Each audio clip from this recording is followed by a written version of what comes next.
আসসালামু আলাইকুম। প্রশ্ন, সর্বশেষ সাহাবী কে ছিলেন? তিনি কতদিন হুজুরে পাককে দেখেছিলেন? তার নাম কি ছিল?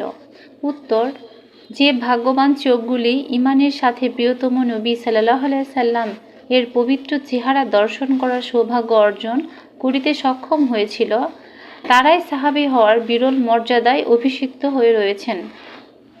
এদের মধ্যে সর্বশেষে যিনি দুনিয়া থেকে বিদায় গ্রহণ করেছেন তার নাম ছিল হযরত আবু তুফাইল রাহমাতুল্লাহ।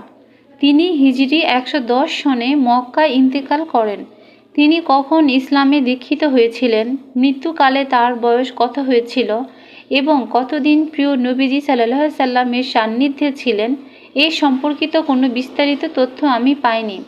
তার সম্পর্কে শুধু এতটুকুই বর্ণিত হয় যে তিনি মক্কায় বাস করিতেন।